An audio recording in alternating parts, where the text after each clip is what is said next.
দর্শক, শহীদ ওসমান হাদির জানাজা ও দাফন শেষে ছাত্র জনতা অবস্থান নিয়েছে শাহবাগ চত্বরে। সেখানে আছেন আমাদের সহকর্মী জুবায়ের প্রধান ও আরাফাত ইসলাম। আমরা প্রথমেই যাচ্ছি জুবায়ের প্রধানের কাছে। জুবায়ের, শাহবাগে ছাত্র জনতার অবস্থান তো নিয়েছে ছাত্র জনতা, তো সেখানকার সার্বিক চিত্র এখন কেমন সেটি আমাদেরকে জানাবেন। ইনকিলাব মঞ্চের মুখপাত্র তার দাফন সম্পূর্ণ শেষে কিন্তু এখানে শাহবাগ মোড়ে কিন্তু আমরা দেখছি যে অবস্থান করছেন ছাত্র জনতা এবং সর্বস্তরের জনতার উপস্থিতি কিন্তু শাহবাগ মোড়ে এই মুহূর্তে রয়েছে এবং এখানে ইনকিলাব মঞ্চের পক্ষ থেকে কিন্তু কথা বলছেন এবং তারা যেটি বলছেন যে তাদের পক্ষ থেকে খুনি নির্দেশদাতা এবং এই খুনের পরিকল্পনা যারা ওসমান হাদিকে এই গুলি করে হত্যা করা হয়েছে তাদেরকে দ্রুত সময়ের মধ্যে 24 ঘন্টা সময় কিন্তু তারা দিয়েছেন। ভারতীয় আধিপত্যবাদের বিরুদ্ধে কথা বলতেন আর সেটি তারা যেন দাঁড়িয়ে রাখেন এরকম আহ্বান কিন্তু ওসমান হাদি যে ভারতীয় আধিপত্যবাদের বিরুদ্ধে তার যে হুঁশিয়ারি উচ্চারণ ছিল, হুঁশিয়ারি কণ্ঠে তিনি যেই ভারতীয় আধিপত্যবাদের বিরুদ্ধে কথা বলতেন আর সেটি তারা যেন জারি রাখেন এরকম আহ্বান কিন্তু ইনকিলাব মঞ্চের পক্ষ থেকে জানানো হচ্ছে। একই সাথে তিনি বলছেন যে কালচারাল ফ্যাসিজম, আওয়ামী লীগ যে জুলাইয়ে গণহত্যা চালিয়েছে সেই গণহত্যাকারীর বিচারের দাবিও কিন্তু এই শাহবাগ মোড় থেকে তারা কিন্তু আসলে জানাচ্ছেন এবং এখানে সর্বস্তরের জনতা, ছাত্র জনতা তাদের উপস্থিতি রয়েছে। কিছুক্ষণ আগে অর্থাৎ জানাজা শেষ হওয়ার পরে কিন্তু 3:50 নাগাদ তার যে দাফন কাজ সেটি কিন্তু সম্পূর্ণ হয়েছে ঢাকা বিশ্ববিদ্যালয়ের যে কেন্দ্রীয় মসজিদ রয়েছে তার পাশেই এবং পূর্বের ঘোষণা অনুযায়ী আজকের এই দাফন কাজ শেষে যে তাদের বিক্ষোভ কর্মসূচি, তাদের যে অবস্থান কর্মসূচি শাহবাগ মোড়ে হওয়ার কথা ছিল সেটি এখন চলমান রয়েছে এবং তাদের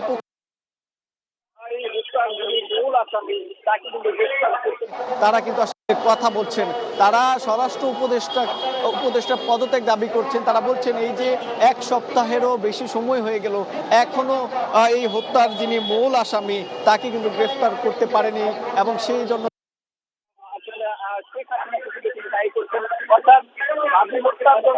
আওয়ামী লীগ এবং যারা আসলে এই হত্যার পরিকল্পনা নির্দেশদাতা এবং তারা কিন্তু আওয়ামী লীগের সভাপতি যিনি ছিলেন আছেন হত্যাকারী যিনি রয়েছেন তাকে 24 ঘন্টার ভেতরে বাংলাদেশে নিয়ে এসে তাকে অন্যথায় তারা কিন্তু এখান থেকে তারা বলছেন যে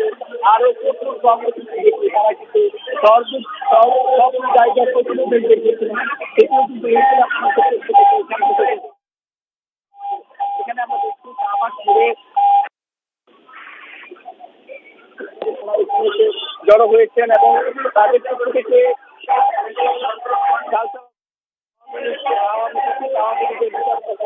তারা সব জায়গায় এই যে এই বিচারের দাবিতে তাদের যে প্রতিরোধ বার্তা সেটি কিন্তু এই শাহবাগ ঘোষণা করা হচ্ছে। শাহবাগে দাফন কাজ পরপরই কিন্তু তারা এখানে এসে জড়ো হয়েছেন এবং তাদের পক্ষ থেকে কালচারাল ফ্যাসিজম, আওয়ামী লীগের বিচার সহ তারা সব জায়গায় এই যে এই বিচারের দাবিতে তাদের প্রতিরোধ বার্তা সেটি কিন্তু এই শাহবাগ মোড় থেকে ঘোষণা করা হচ্ছে। তো মুশফিক, শাহবাগ থেকে এই ছিল আমার কাছে সবশেষ।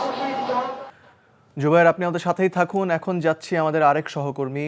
আরাফাত ইসলামের কাছে। আরাফাত, ছাত্র জনতার গণজমায়েতকে কেন্দ্র করে ওখানকার নিরাপত্তা ব্যবস্থা কেমন দেখছেন? বিদ্রোহী কবির পাশে চিরনিদ্রায় শায়িত হলেন বিপ্লবী ওসমান হাদি।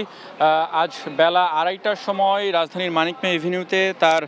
জানাজা সম্পন্ন হয় এবং জানাজা শেষে বিকেল 3টার দিকে পূর্ব থেকে নির্ধারিত তাকে যেখানে সমাধি করা হবে জাতীয় কবি কাজী নজরুল ইসলামের সমাধিসৌধ, এখানে তারকে দেহটি বহনকারী অ্যাম্বুলেন্সটি এখানে পৌঁছায় এবং 3টায় পৌঁছানোর পর 3:15টার দিকে তাকে অ্যাম্বুলেন্স থেকে নামানো হয় এবং তারপরই তার দাফন কার্যের যে প্রক্রিয়া সেটি শুরু হয় এবং বেলা 3:30টা নাগাদ তাকে মরদেহ সেই কবরে শায়িত করা হয়। এরপর 3:50 দিকে তার দাফন কার্য সম্পন্ন করা শেষে